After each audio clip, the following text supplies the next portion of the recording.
بنات يلا وهيصوا، رمضان ونور فوانيسه، يا حلاوة الدين والقمر الدين وأكياس النقل وقراطيسه. افرحوا يا بنات، هيصوا يا بنات.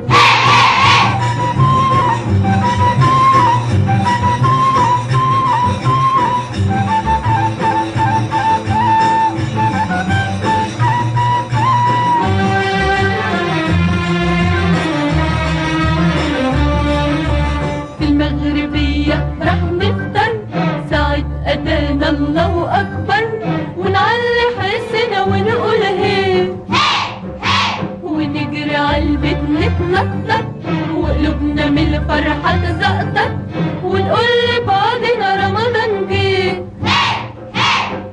افرحوا يا بنات يلا وهيصوا، رمضان ونور فوانيسه، يا حلاوة الدين والقمر الدين وأكياس النقل وقراطيسه.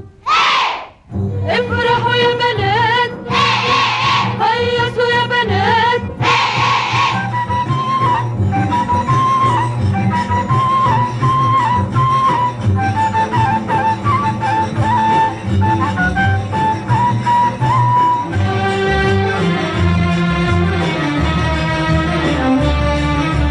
فوانيسنا دايما هتنور، ونلف في الحارة ندور على الأهالي نهنيهم، وهم يدونا العادة ونشتري شمعة زيادة نولع الفوانيس بيهم. افرحوا يا بنات يلا وهيصوا، رمضان ونور فوانيسه، يا حلاوة الدين والقمر الدين وأكياس النقل وقراطيسه. افرحوا يا بنات، هيصوا يا بنات.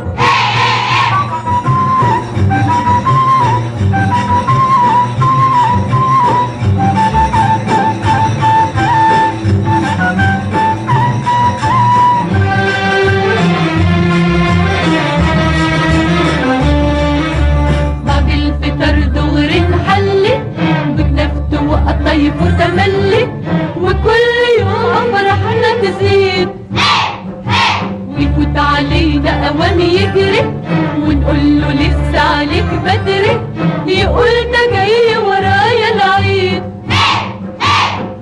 افرحوا يا بنات يلا وهيصوا، رمضان ونور فوانيسه، يا حلاوة الدين والقمر الدين وأكياس النقل وقراطيسه. السلام عليكم، ازيكم يا احلى ناس في الدنيا؟ كل سنة وانتم طيبين. رمضان هل علينا، اللهم بلغنا رمضان لا فاقدين ولا مفقودين يا رب العالمين. فيديو النهاردة كده الخبيز بتاع رمضان. اول حاجة كده مسكنا شوية الدقيق وحطينا الخميرة ورشة ملح ورشة سكر وعجننا كده وخلينا العجينة تبقى طرية وسبناها لحد لما تختمر. طبعا على الوش كده حطينا شوية دقيق وسبناها كده على جنب. اول ما اختمرت كده ما شاء الله بسم الله ما شاء الله، يعني اول ما ملت الطشت بتاعنا بالشكل ده، هنبدأ بقى ايه نقطع العيش او نقرص العيش بالشكل ده، نعمله كور كده صغيرة. طبعا انتي براحتك بقى، عايزة تكبري القطعة عايزة تصغريها براحتك خالص خالص يعني. ده اسمه العيش الفلاحي، العيش البلدي الجميل جدا. طبعا ده جميل قوي في رمضان، لازم كده في السحور وفي في الفطار لازم تحط كده من العيش البلدي ده اللي تبقى عاملاه على ايدك، بجد حاجة جميلة قوي. والفيديو بصي عجبني قوي الفيديو ده لانه مبهج كده وجميل قوي. فما تبخليش عليا بقى باللايك والاشتراك في القناة لو ما اشتركتوش وتفعيل الجرس عشان يوصلكم كل فيديوهاتنا، وكل سنة وانتم بألف خير يا رب العالمين. طبعا كده مادام ان رمضان زي ما قلت لكم هل علينا، لازم نعمل العيش البلدي. اللي ما عملش عيش بلدي يا جماعة فايته كتير قوي، لانه ده جميل قوي. وداخل عليكي كمان الملوخية الخضراء بقى والجمال ده كله، فده تحفة قوي مع الملوخية الخضراء، جميل جدا. فطبعا هنقطع بقى كده الكمية كلها او على حسب ما يشيل اللي احنا بنقطع عليه العيش ده، على قد ما يشيل. وبعد كده هنعمل بقى المرحلة اللي هي اللي جاية. ما شاء الله بجد العيش جميل قوي، والعجينة تحفة تحفة يعني زي ما انتوا شفتوا كده في الفيديو. بصوا بقى المرحلة اللي بعد كده هنشيل العجينة من على الردة بالشكل ده ونحطها على المطرحة. طبعا المرحلة الجاية بقى بعد كده الردح، ان احنا هنردح بقى، مش الردح اللي بالي بالكم، لا، ردح تاني. بصي الشكل ده، وهنكبر يعني الرغيف. الردح يعني ان احنا هنكبر الرغيف شوية، وبعد كده هننقله على مطرحة تاني بعد ما نكبر كده شوية. طبعا انا عارفة انه في ناس معلمين قوي في الخبز، ولكن يعني بنقول بس للناس اللي ما تعرفش. انا كنت في الاول ما بعرفش اعمل ولا اي حاجة في الخبز، ولكن بدأت شوية بشوية فعرفت يعني. اول حاجة عرفتها اني انا بلقط من على الردة واحطها على المطرحة، ودي عرفتها بعد، بصوا، بعد كام سنة يعني. بس الحمد لله يعني ربنا بيكرم كده وبتعلم شوية بشوية. بس بجد فرحة رمضان ان انت بتعملي الخبيز عشان رمضان، وعشان رمضان هل عليكم كده، فرحة بصي ما تتوصفش بجد. وربنا يا رب يبلغنا رمضان لا فاقدين ولا مفقودين يا رب العالمين، وكل سنة وانتم بألف خير. طبعا بعد كده هنرمي على مطرحة تانية، وبعد كده نرمي على الفرن. بصوا ادي اول رغيف كده في الفرن،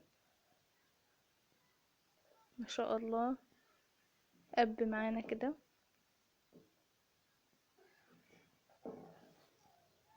زي ما انتم شايفين كده، ونقفل بقى عشان يستوي. هنعمل كده كام ردحة كده مع بعض. بس بجد والله كان ما شاء الله عيش جميل قوي والطري يعني وحلو، والعجينة كانت جميلة جدا يعني، ما شاء الله. بصوا